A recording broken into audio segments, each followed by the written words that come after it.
السلام علیکم ورحمۃ اللہ وبرکاتہ۔ بسم اللہ الرحمن الرحیم۔ امن یجیب المضطر اذا دعاہ ویکشف السوء، وقال اللہ تعالی وَإِذَا رَكِبُوا فِي الْفُلْكِ دَعَوُا اللَّهَ مُخْلِصِينَ لَهُ الدِّينَ فَلَمَّا نَجَّاهُمْ إِلَى الْبَرِّ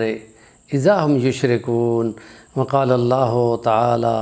اذ تستغیثون ربکم فاستجاب لکم انی ممدکم بألف من الملائکۃ مردفین، قال رسول اللہ صلی اللہ علیہ وسلم الدعاء هو العبادہ او الدعاء مخ العبادہ۔ اشرح لی صدری ویسر لی امری واحلل عقدۃ من لسانی یفقہوا قولی۔ سیرت نبوی صلی اللہ علیہ وسلم زندگی کے تمام پہلوؤں کے لیے، چاہے جتنے بھی پہلو ہیں، انفرادی زندگی ہو، اجتماعی زندگی ہو، سب کے اندر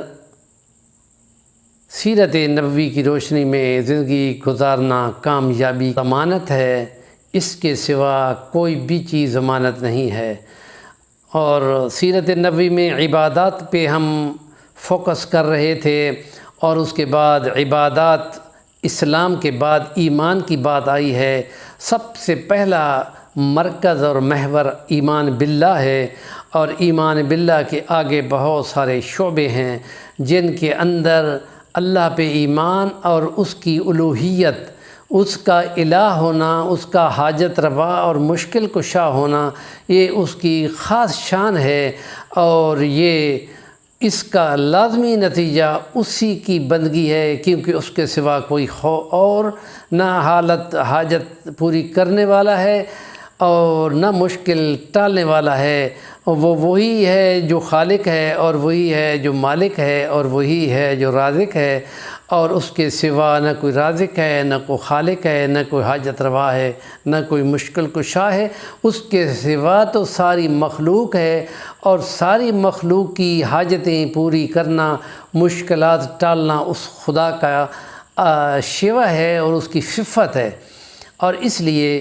نبی پاک صلی اللہ علیہ وسلم پر اترنے والے قرآن میں ہے کہ کون ہے جو کسی مصیبت زدہ کی مصیبت کو دور کرے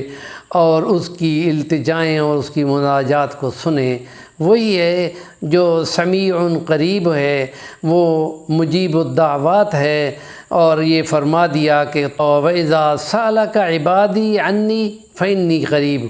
أُجِيبُ دَعْوَةَ الدَّاعِ إِذَا دَعَانِ فَلْيَسْتَجِيبُوا لِي وَلْيُؤْمِنُوا بِي لَعَلَّهُمْ يَرْشُدُونَ۔ اور ہدایت تب ملے گی جب اس کے حکموں کو قبول کر کے اس کے مطابق زندگی گزارو گے، اور اس حکم پہ چلنے میں خدا کا خوف لازم ہے، کیونکہ وہ ہر چیز پہ قادر ہے، نعمت چھین بھی سکتا ہے، سزا دے بھی سکتا ہے۔ اور کتنی قوموں کا تذکرہ اس نے کیا کہ جب نبیوں کی نافرمانی کی تو کیسے اس نے پکڑا، اور قوم سمود کے بارے میں فرمایا کیسے چالیں اور مکاریاں وہ کر رہے تھے، چالیں چل رہے تھے، اور پھر ہم نے بھی چال چلی، اور دیکھو پھر کیسے ان کے گھر خالی پڑے تھے، سبب اس کے کہ خدا کو ناراض کیا، اور خدا نے ایک ہی کڑک بھیجی، وہ جہاں بھی تھے وہیں غرق ہو گئے۔ اور اس لیے فرمایا کہ جب تم کشتی پہ سوار ہو کے سمندر میں جاتے ہو اور پھنستے ہو تو صرف خالص خدا کو پکارتے ہو، اور تمہیں باقی لات اور منات اور الہ اور حاجت روا جتنے تمہارے مزعومہ ہیں وہ بھول جاتے ہیں، اور جس وقت خدا تمہیں ساحل پہ پہنچا دیتا ہے تو تم پھر شرک کرنے لگ جاتے ہو۔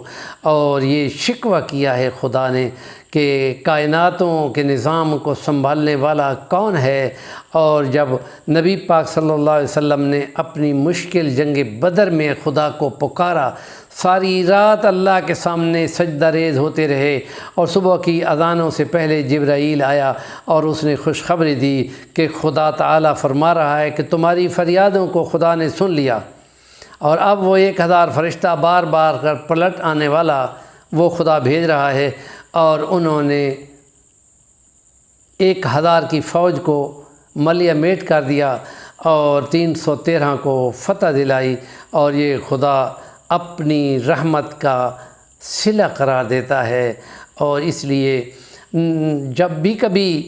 کوئی مشکل آئے، مشکل میں چاہے خدا کی مخلوق جو بھی پکارے خدا اس کو سنتا ہے۔ جیسے فرمایا مظلوم کسی کو نہ بناؤ، ورنہ اس کے اور خدا کے درمیان میں کوئی بھی رکاوٹ نہیں ہو، چاہے کہ وہ مظلوم مسلمان ہو یا نان مسلم ہو، کیونکہ اس کی مخلوق ہے، وہ سنتا ہے۔ اور اس لیے فرما دیا کہ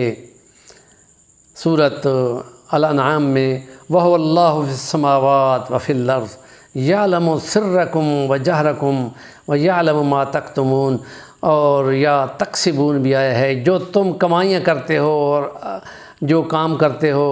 چھپا کر کرتے ہو اس کو خدا جانتا ہے، اور جو ظاہر ہوتا ہے اس کے اندر نیتوں کو جانتا ہے،